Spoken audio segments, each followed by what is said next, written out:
This is One-on-One.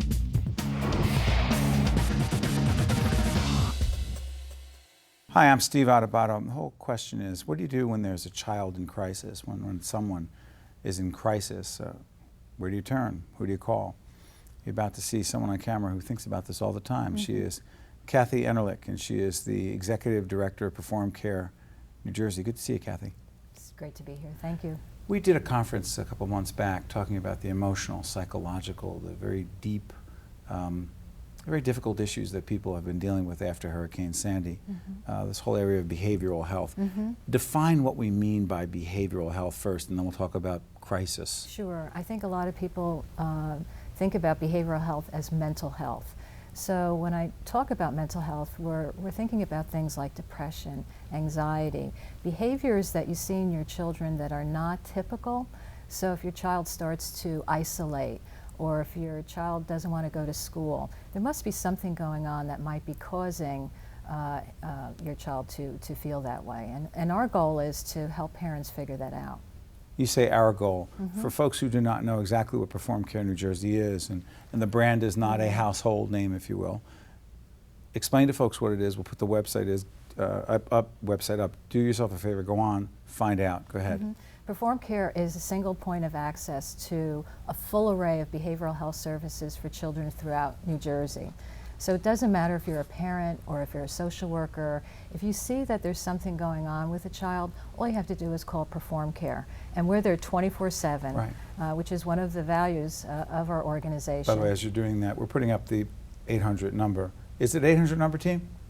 877 number. Why is that 877 number up, number one? Kathy, and 24/7, explain what that means. There's a reason why we're doing this. Sure. I mean, 24/7, when you think about it, behavioral health issues just don't happen between 9 and 5. So we work 24/7 because parents and families and kids need us all the time. 2 o'clock in the morning, we're there. A 14-year-old child is experiencing what? They may be acting out in the household, they may be screaming, they may be fighting with their parents, and the parent doesn't know what to do. They can just pick up the phone, call PerformCare, call our number, because like I said, 24/7. We have master level clinicians there to take the call and then really walk the parent through a series of questions to help understand, first of all, what's going on in the household, and then what is the best next step. And one of the things that a lot of parents don't know about in New Jersey is the fact that we can connect families within an hour of their call to PerformCare, to have a clinician go into their home. A clinician? A clinician, a master's level clinician, to go into their home to provide service. And that is phenomenal, because when you think about it, if a family's in crisis, they want help right away. And most people we'll get back to you in 24 hours. Right. Doesn't work. Right. And that doesn't work. It doesn't work. So the beauty of this whole system of care is the fact that you're in the home within an hour. What does it prevent? It prevents a trip to the ER, it prevents a trip to the hospital, and 96% of the kids that get mobile actually stay at home and remain with their family. So there's good outcomes when it comes to the system of care and calling our organization. You know, it's interesting.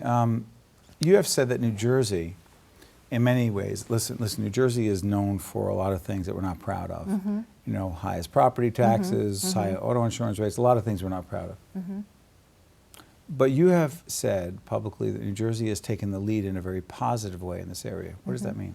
It means that over 10 years ago, New Jersey had a vision for what had to change for children in the state. And they took that vision and they made it statewide, created a single door where if you need behavioral health services, mental health services, emergency services, and actually as of January, developmental disability services, all you have to do is call one phone number, and then we can link kids to something that's in their community that is clinically appropriate. And so what New Jersey did was really develop a system of care in each county. I mentioned to you mobile response. Mobile's in every county. There are things like care management organizations in every county, family support organizations in every county. And the access or the way into those services is through PerformCare. So interesting. Did we take for granted, Kathy, for a long time, or just not think about what would happen to these children? Like, what was the plan?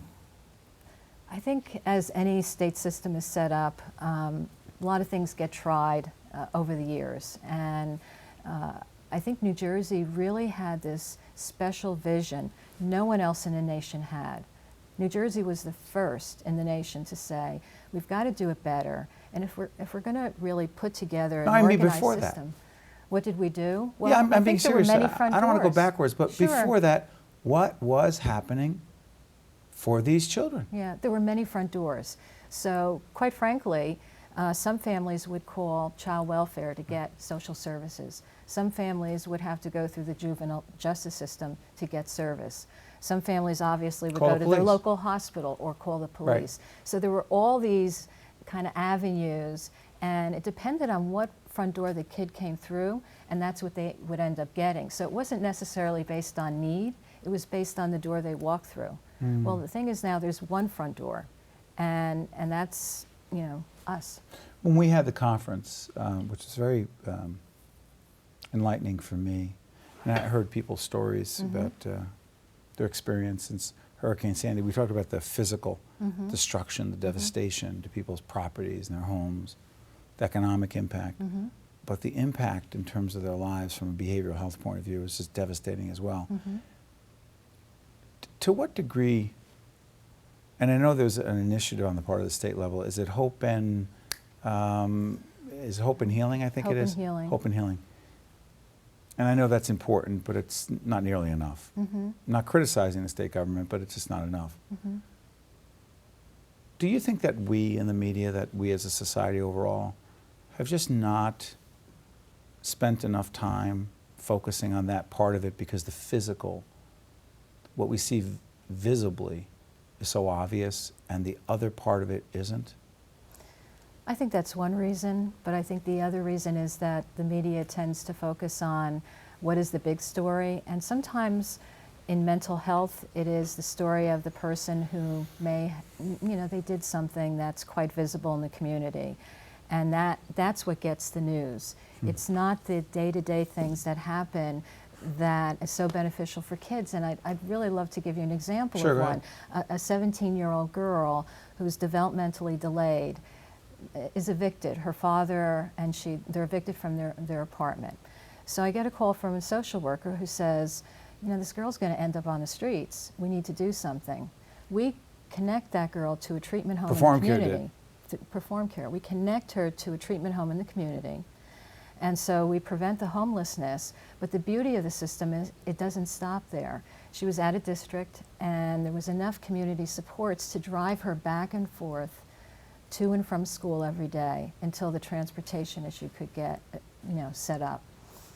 That's the beauty of the system, and it happens every day in our office. And we get You see it all the time? all the time. We get thousands of calls. Which, you know, it's interesting, you get thousands of calls, but one of the things I said to you right before we started the conference is hopefully we can do a better job in letting more folks know about it. Is it a problem if more people know about PerformCare? Not at all. That's what we're there for. Why is that not a problem? It's not a problem. If the demand becomes greater. Kids need service, and there's an investment on the part of the state of New Jersey that kids get the service that they should have. And it isn't a problem. We just added 16,000 new children to the system in January, so it's not a problem at all. Well, we hope more people know about your service, and because clearly the demand, the need is there, and we appreciate the fact that you've come in, and I'm glad that we started this dialogue, and I'm so glad that you invited me, and former Representative Kennedy was there, Patrick Kennedy was there, who came in, who now is a New Jersey resident, and talked about his experiences, and he was very open about it, and it was a very powerful event for me, and I look forward to a partnership down the road, and I want more folks. By the way, put up the website one more time, team, the PerformCare website, if you could.